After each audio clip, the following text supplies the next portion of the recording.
안녕하세요, 배현정입니다. 여러분들은 누군가를 미워했다가 용서한 경험 있으세요?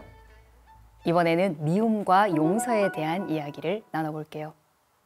이번 시간 포문을 열어줄 음악 과연 무엇인지 먼저 들어볼까요?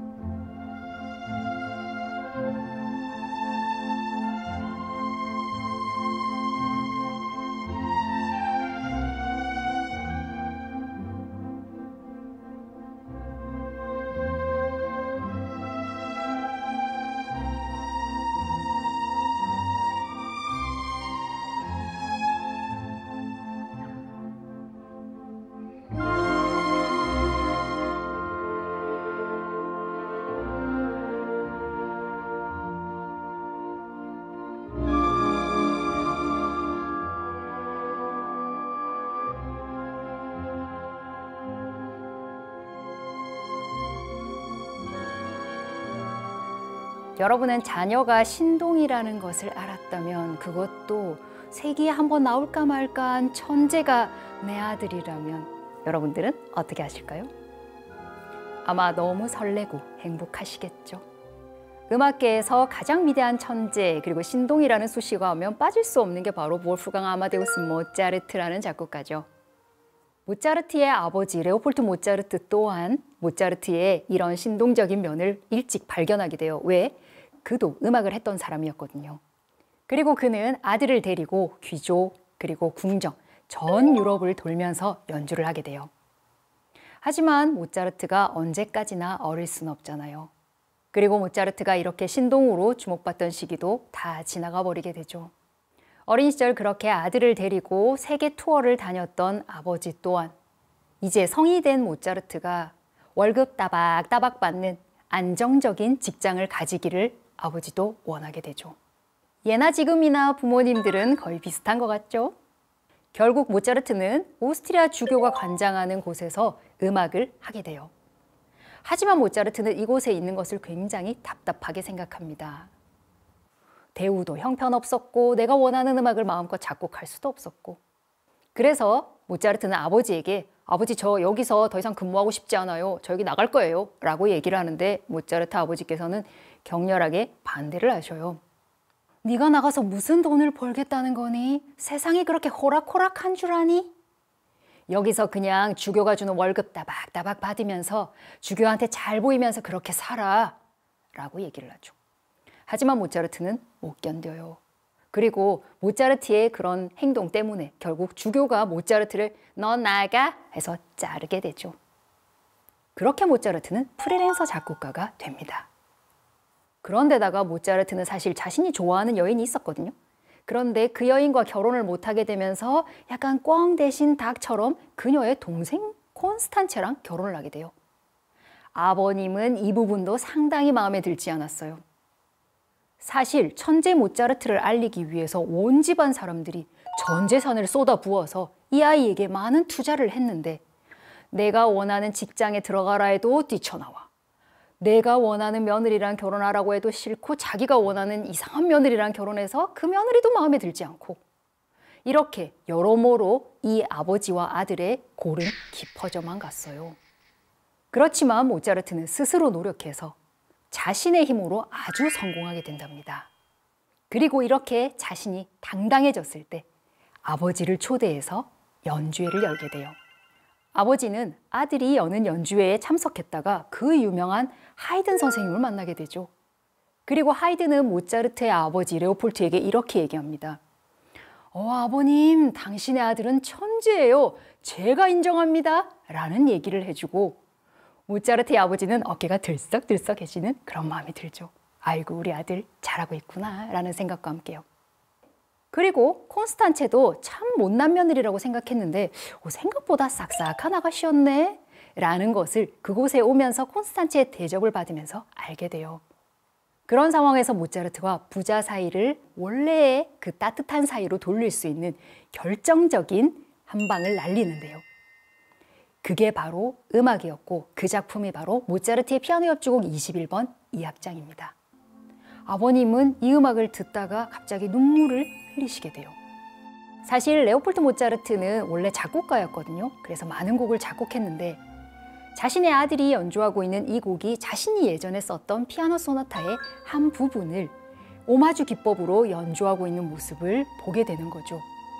오마주란 자신이 존경하는 누군가를 기리기 위해 그 사람이 사용했던 부분과 비슷하게 만들어서 누가 들어도 이 사람 작품이구나 라는 느낌이 들게 하는 게 오마주 기법이거든요. 그래서 모차르트는 이 음악 속에서 아버지, 이제 저를 용서해 주세요. 아버지의 뜻을 거역하고 제 뜻대로 살고 있는 아들, 저를 용서해 주세요. 그래도 저는 아버지를 너무너무 사랑하고 수천 번의 입맞춤을 아버님께 보내요.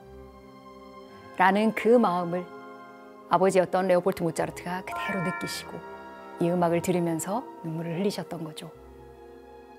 음악으로 마음을 전했던 모차르트와 그 마음을 들어주셨던 아버지. 그렇게 아버지는 아들을 용서하고 둘 사이는 예전처럼 화목한 사이로 바뀌게 되고요. 그렇게 아들 집에서 잘 지내시다가 아버지는 다시 고향으로 돌아가시게 돼요. 그런데 아버지께서 떠나고 나서 얼마 후에 아버지께서 위독하시다는 얘기를 모차르트가 듣게 되죠. 그리고 모차르트는 자신의 아버님에게 이렇게 편지를 씁니다. 아버지 힘드시면 언제든지 저한테 바로 연락 주세요. 제가 사람이 낼 수 있는 한 가장 빠른 속도로 아버지께 달려갈게요.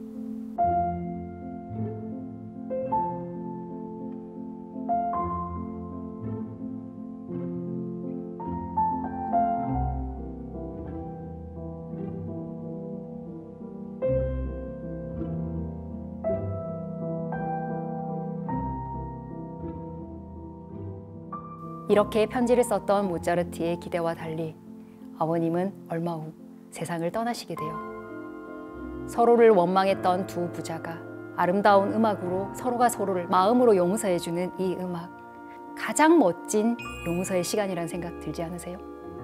때로는 어떤 말보다 마음을 더 깊게 전할 수 있는 이 음악이 우리들의 삶에도 항상 곁에 있다는 생각이 참 많이 듭니다.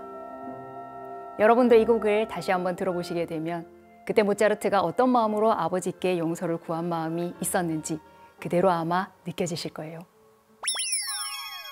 모차르트가 아버지를 향해서 용서의 마음을 구한 음악이 모차르트 피아노 협주곡 21번 2악장이었다면 반대로 음악이 먼저 미움을 받았던 경우가 있어요. 바로 두 번째 이야기는 러시아의 작곡가 차이콥스키 이야기인데요. 미움받았던 그 음악이 무엇인지 한번 직접 들어보실래요?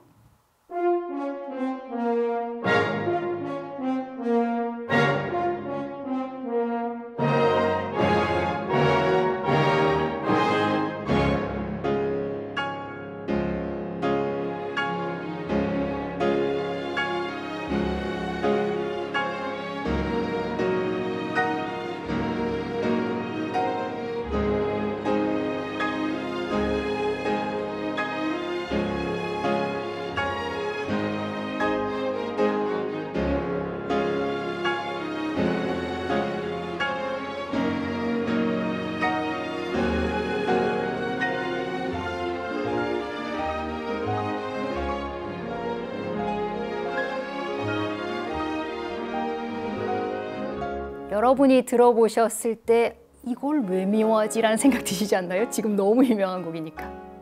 이 곡은 바로 차이콥스키의 피아노 협주곡 1번이에요. 차이콥스키는 자신이 이렇게 심혈을 기울여 쓴 이 작품을 자신이 존경하는 지휘자이자 작곡가였던 니콜라이 루빈스타인에게 헌정합니다. 그리고 선생님이 좀 연주해 주시면 좋겠어요. 제 곡 괜찮죠? 라고 문의를 하죠. 그런데 루빈스타인은 그 곡을 보더니 아니 무슨 이걸 사람이 치라고? 이거는 정말 졸작 중에 졸작이야. 넌 어떻게 이런 곡을 지었니? 네가 만일에 음표를 전부 다 내가 말하는 대로 바꾸지 않으면 난 절대 너의 곡을 연주할 생각이 없어! 라고 호평을 합니다. 그런데 차이콥스키도 그러면 제가 선생님 다 고치겠습니다. 이렇게 한 게 아니라 내 곡에 대해서 어떻게 저렇게 말하지라는 생각을 하면서 저는 단 한음도 뜯어고칠 생각이 없어요. 왜냐하면 작곡가는 음악을 위해 작곡하지 연주자를 위해 작곡하지 않습니다. 라고 그 또한 단호하게 말하고 돌아서죠. 그러다가 차이콥스키는 독일의 피아니스트 겸 지휘자였던 한스 폰 빌로에게 이 곡을 보여주자 그는 어머 선생님 너무 좋은 곡이에요. 제가 이걸 초연하는데 도와드릴까요? 라고 얘기하죠. 그의 협주곡을 본 빌로우는 이 곡을 미국에서 초연하도록 합시다 라고 얘기를 하고 이 곡은 그동안의 러시아 작곡가의 작품은 러시아에서 초연되었던 그 어떤 틀을 넘어서 미국이라는 곳에서 먼저 연주가 되고 굉장히 큰 박수갈채를 받고 그리고 다시 러시아에 돌아와서도 정말 좋은 곡인데요 라고 이야기를 하는 그런 멋진 곡이 되죠. 그리고 시간이 많이 지나서 루빈스타인은 차이콥스키에게 그때 내가 졸작이라고 말해서 미안해, 네가 정말 좋은 곡이야 라고 해주면서 화해는 하게 돼요. 그런데 저는 이 생각이 드는 게 차이콥스키가 만일에 그때 선생님이 그렇게 생각하시면 제가 다 뜯어고치겠습니다 라고 했다면 도대체 무슨 곡이 됐을지 여러분도 지금 여러분이 들으셨던 곡과 아마 전혀 다른 어떤 곡이 나왔겠죠. 그래서 저는 남의 말보다 자신의 생각을 끝까지 유지하고 그것을 음악으로 펼쳐냈던 차이콥스키가 참 멋지다는 생각이 들고 나중에 이렇게 사과를 했던 선생님 또한 참 멋있다는 생각이 들어요. 오늘은 미움과 용서에 대한 이야기를 해드렸는데요. 음악이 전해주는 따뜻한 용서의 에너지가 여러분들의 마음에도 잔잔하게 전해졌으면 좋겠다는 생각이 드네요. 그럼 저는 또 다음 시간에 올게요. 감사합니다.